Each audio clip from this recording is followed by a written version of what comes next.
Rasul itu kepemimpinannya efektif sekali hadirin, hanya 23 tahun bisa mengubah pemikiran secara syariat ya, dari masyarakat jahiliyah menjadi tauhid. Dari yang menuhankan berhala, menuhankan duniawi, patung-patung dan sebagainya, diubah oleh Rasulullah secara syariat dengan izin Allah langsung menjadi menuhankan Allah. Ini luar biasa hadirin. Dan mari kita lihat bagaimana kepemimpinan Rasulullah SAW. Kullukum ra'in, kalian semua ini adalah pemimpin. Jadi setiap orang itu adalah pemimpin. Wa kullukum mas'ulun an ra'iyatih.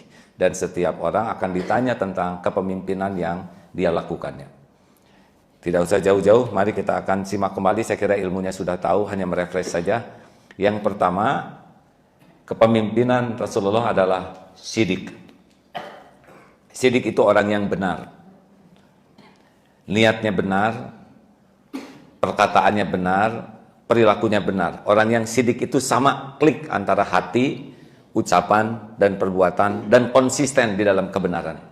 Jadi tidak ada bicara bohong, tidak ada janji yang diingkari, tidak ada perilaku-perilaku yang menyimpang dari kebenaran. Karena niatnya benar, juga dia sangat konsisten dengan cara yang benar. Orang yang sidik, pikirannya adalah kebenaran. Dia ingin menjadi pemimpin yang benar dan ngajak orang benar. Dan selalu konsisten untuk hidup benar.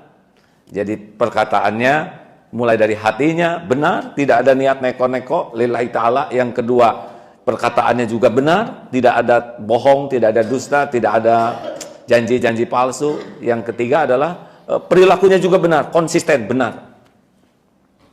Ini penting sekali hadirin, karena kalau kita ingin memimpin dengan baik, kita harus punya niat benar. Orang yang niatnya benar itu tidak beban hatinya, ya, tidak capek. Tapi orang yang niatnya tidak benar, ketakutan. Makanya ketenangan, kemantapan, keajegan biasanya dari niat yang ikhlas.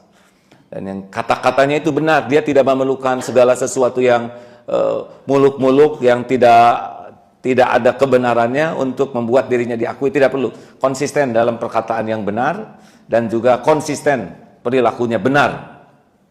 Ini adalah kepemimpinan Rasulullah yang pertama. Dan kita tahu bahwa gelar pertama Muhammad muda adalah Al-Amin. Padahal beliau ganteng, beliau cerdas, beliau perkasa, atletis, beliau juga banyak uangnya. Walaupun hidupnya bersahaja, tapi tetap yang terkenalnya itu adalah Al-Amin. Artinya di zaman manapun, orang-orang yang jujur terpercaya ini adalah orang yang sangat dihormati, sangat disegani. Tidak ada licik, tidak ada curang, tidak ada terpikir untuk berbuat licik dan berbuat curang, tidak ada. Orang yang licik, curang, itu adalah orang yang tidak benar. Niatnya tidak benar caranya. Ini penting sekali dipahami. Yang kedua adalah amanah. Artinya orang yang mau meniru Rasulullah SAW sadar betul bahwa kepemimpinan ini bukan sebuah prestis, bukan sebuah gaya, bukan sebuah status sosial yang hebat, tapi adalah sesuatu yang sangat besar dan berat yang harus dipertanggungjawabkan dunia akhirat. Makanya menjadi pemimpin itu bukan banyak syukuran, tapi banyak taubatan. Karena lebih memerlukan pertolongan Allah daripada bangga akan kepemimpinan jabatan yang ada. Jadi harusnya melihat jabatan itu seperti sesuatu amanah yang sangat besar, bukan sesuatu yang membuat kita merasa besar. Memiliki amanah itu berat sekali ini ya, karena hidup ini sebentar, juga amanahnya jabatannya sebentar, tapi pertanggungjawabannya dunia akhirat. Salah saja, ya seperti sekarang bicara begini lebih berat daripada bapak-bapak yang dengar. Sekali saya salah, saya harus mikul dosa, selain dosa yang saya lakukan, juga kalau ditiru ini oleh saudara-saudara, berapa banyak yang harus dipikul. Maka pemimpin itu menyadari betul, setiap dia melakukan kesalahan itu fatal sekali. Nah, orang yang takut bahwa kepemimpinan adalah amanah, nah itulah yang akan jadi pemimpin yang baik. Tetapi kalau dia bangga dengan casing, ini jabatan saya, tiba-tiba dia menjadi sangat senang dengan jabatannya, bukan dengan amanah yang akan dia pikul, nah, itu sudah dari awal sudah tidak baik. Kayak berumah tangga, seperti berumah tangga, itu seharusnya sadar ini amanah, itu kalau satu ya. Kalau lebih dari satu, lebih berat lagi amanahnya. Nah, orang suka mikir, wah pengen. Padahal di sisi Allah punya anak lebih dari satu, lebih lagi amanahnya. Memimpin sekolah itu murid-murid itu harus dipertanggungjawabkan dunia akhirat. Saya ingat kata guru saya, hati-hati makin banyak santri makin dituntut oleh Allah di akhirat. Semakin banyak yang dengar semakin dituntut. Jadi bukan gaya sebuah pesantren misal dengan santri yang banyak. Orang yang merasa gaya, bangga dengan jumlah santri, tapi tidak ingat apa yang harus dia pikul di akhirat, itu udah kurang amanah. Harusnya tambah santri, tambah takut. Apalagi mengurus bangsa Indonesia. 260 juta, itu berat sekali. Saran saya, teman-teman tidak usah ada yang maulah ya jadi presiden ya. Pertama siapa yang nyalonin ya. Kalaupun ada yang nyalonin, siapa yang milih? Mungkin istri juga nggak milih ya. Boro-boro ngurus negara katanya. Ngurus istri juga nggak keiris, ngurus anak nggak keurus, nggak repot nanti kita ya. Mungkin. Tapi ada itu kok Nabi siapa? Yang istrinya tidak baik kok tetap jadi Nabi. Nah, beliaunya yang baik, benar? Itu ada tuh Nabi yang Nabi Nuh ya. Yang anaknya tidak nurut. Nah, beliaunya yang tetap konsisten benar. Karena yang jadi pemimpin itu adalah beliaunya ya, nabinya. Nah, sahabatku sekalian, jadi sing konsisten menyadari bahwa jabatan itu adalah amanah. Sehingga cirinya adalah tidak bangga dengan jabatan itu. Kalau orang bangga dengan jabatan, nah berarti dia masih senang dengan casing. Tapi kalau dia sadar ini harus diselamatkan, nah ini merupakan suatu karunia kepemimpinan yang baik. 3. Satu apa? Siapa? Pak Sidik. 2. Amanah. Ibu, anak-anak tuh amanah loh Bu. Melahirkan memang perjuangan yang besar. Tetapi bukan hanya ibu-ibu kan yang melahirkan. Siapa lagi? Bu, siapa yang nyebut kucing barusan?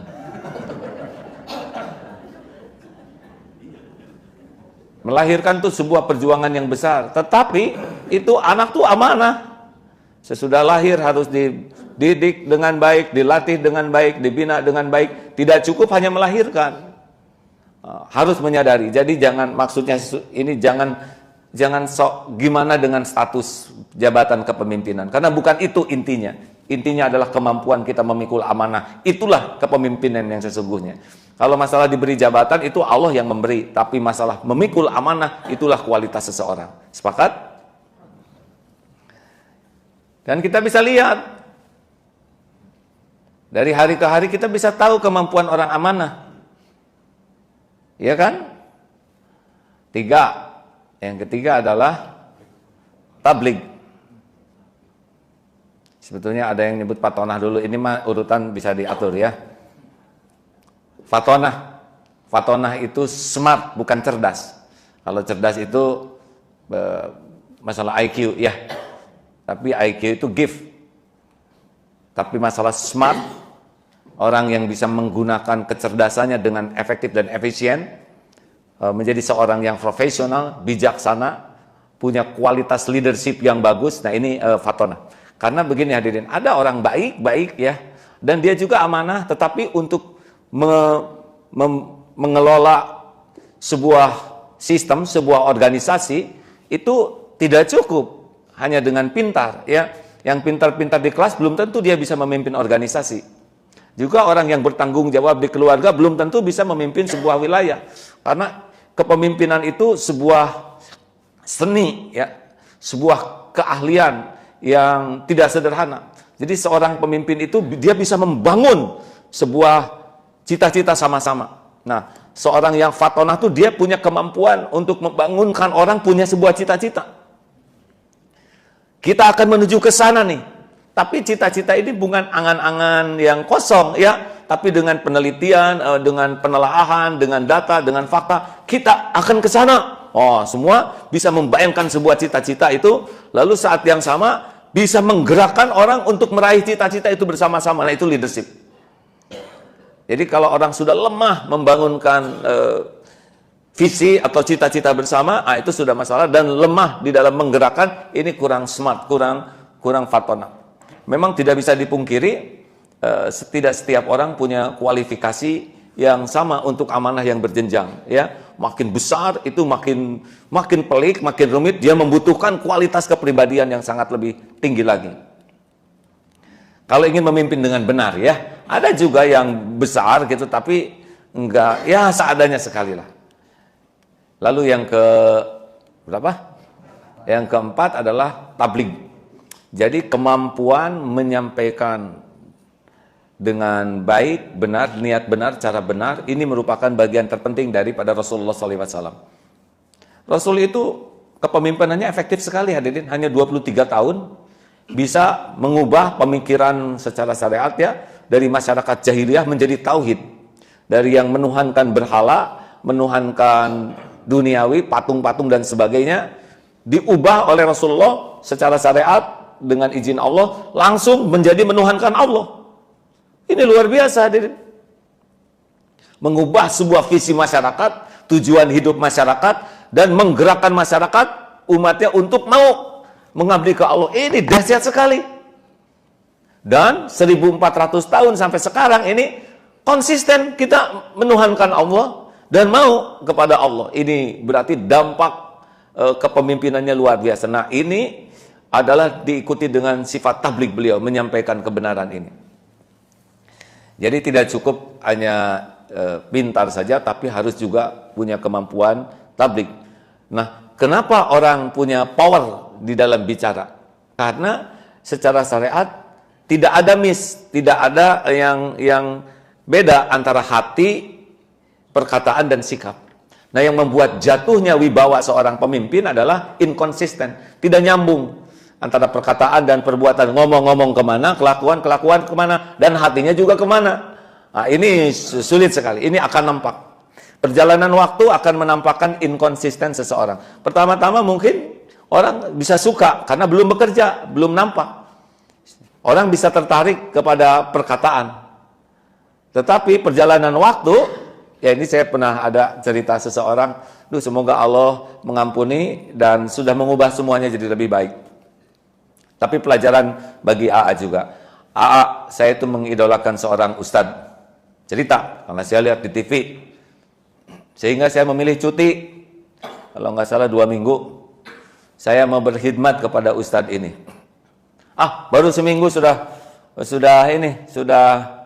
punya persepsi yang berbeda. Beda katanya di TV. Dengan kelakuan sehari-hari di luar mimbar. Kalau di mimbar kan sejam, semuanya kata-kata terpilih, sikap terpilih, tapi turun dari mimbar beda, ketawanya beda, gayanya beda, maunya dijajanin aja dan mau yang mahal aja katanya makanannya itu. Punten, terus kurang jaga hijab dengan akhwat, dengan wanita tuh kurang hati-hati lah, ya, kurang menundukkan pandangan. Sholatnya juga telat aja katanya, dan tidurnya juga nggak tahajud. Ya, jadi agak beda. Seminggu aja udah beda. Semoga semuanya sekarang menjadi lebih baik. Tapi ini, ya, menunjukkan betapa perjalanan waktu itu akan menjadi sebuah cerita sendiri. Orang bisa cerita bagus, tapi perjalanan waktu akan nampak apa yang dikatakan dan yang dilakukan sama atau tidak. Dan ini tidak bisa direkayasa karena ini terekam oleh mata, oleh telinga, oleh pikiran, oleh hati. Jadi itulah sebabnya kalau ada seorang suami yang kurang wibawa di rumah, di kantor mah mantap, tapi sampai di rumah nggak ada wibawa. Tahu kenapa? Karena istri dan anak-anak udah tahu modalnya. Kalian harus bertakwa kepada Tuhan Yang Maha Esa sesuai dengan Undang-Undang Dasar 45 dan Pancasila. Anak tahu, si bapak sholat juga jarang, ya, nggak ada wibawa. Termasuk ibu, sing sabar anak-anak, sabar. Inna wa ma sabirin, tahu. Tetapi anak nggak sabar karena anak-anak taunya ibunya nggak sabar. Jadi kemampuan bicara baik itu tidak cukup. Harus disertai dengan niat yang sangat baik, tulus, nggak ada actingnya, nggak ada macam-macamnya, dan harus disertai dengan perilaku karya nyata yang benar-benar baik. Dan orang-orang yang baik tuh nggak stres, ya, dengan penerimaan orang, dengan respon orang. Enggak. Karena bagi orang-orang yang baik hati itu, yang penting itu bukan penerimaan orang. Yang penting itu bukan pengakuan orang. Yang terpenting itu adalah dia bisa melakukan yang terbaik dan diterima oleh Allah kebaikannya. Sudah selesai di sana. Yang banyak tersinggung, terluka, marah, kemudian membalas dan sebagainya, karena memang tidak ada ketulusan. Tidak ada ketulusan. Kalau yang tulus mah enak aja ya. Halo? Lah ini serius hadirin. Apa Rasulullah jadi jengkel gitu gara-gara umat enggak nurut? Enggak. Konsisten. Atau ujian yang kita hadapi mah enggak ada apa-apanya dibanding dengan Rasulullah SAW ketika menjalankan tabligh. Dihina, difitnah, dicemooh, ditumpahkan isi perut unta di kepalanya, konsisten. Dilempar batu waktu di Taif juga, ya konsisten saja. Ketika malaikat menawarkan apa mau dihancurkan tuh orang-orang Taif itu, enggak, karena memang tidak ada kebencian di hatinya, rahmatan lil alamin. Oleh karena itu pemimpin yang baik itu betul-betul mencintai yang dipimpinnya, walaupun mungkin ada yang tidak menyukainya. Sunatullah sekali ada orang yang tidak suka kepada kita, itu bukan masalah kita, hadirin. Tidak mungkin semua orang suka kepada kita. Nabi aja yang sempurna ada yang tidak suka, apalagi kita yang nyebelin asli, ya. Oleh karena itu, seorang yang tabligh itu adalah yang menyampaikan kebenaran itu akan konsisten. Karena dia dasarnya rahmatan lil alamin. Pemimpin mah nggak bisa benci kepada yang dipimpinnya, ya. Lah itu amanah, betul? Kayak bapak punya anak, nggak nurut, nggak bisa benci, itu tuh amanah. Kita yang harus memberi contoh, mendidik, melatih, membina. Kan di dalam teori perubahan tuh yang pertama sekali itu adalah keteladanan apa yang kita berikan. Kita memberikan contoh apa? Selalu itu dalam pikiran. Saya ngasih contoh apa kepada keluarga? Saya ngasih contoh apa nih di perusahaan? Saya memberikan keteladanan apa nih di masyarakat? Itu harus selalu sadar. Karena kita akan menggerakkan orang dan orang bakal meniru. Yang kedua, kemampuan mendidik. Mendidik itu adalah membuat orang yang tidak tahu jadi tahu. Nah, yang ketiga, kemampuan melatih. Jadi tidak cukup mendidik, harus dilatih. Misalkan ada pembantu dari desa, nah ini microwave ya, tidak cukup hanya dengan diberitahu, harus dilatih. Jangan sampai ada seorang ibu punya pembantu baru, tuh bak kosong, isi. Si bibi tuh masuk aja ke dalam bak, dia. Nah, kok ada di dalam bak, katanya disuruh diisi, bukan oleh kamu ya.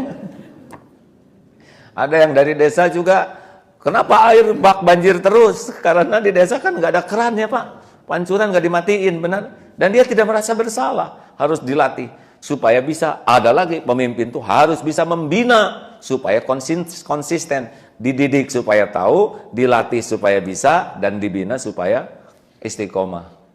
Jadi luar biasa. Pemimpin tuh bukan hanya gaya, punya status, apalagi senang dengan pakaian, dengan aksesoris. Oh jauh, bukan di sana. Kepemimpinan dengan jabatan pemimpin tuh beda.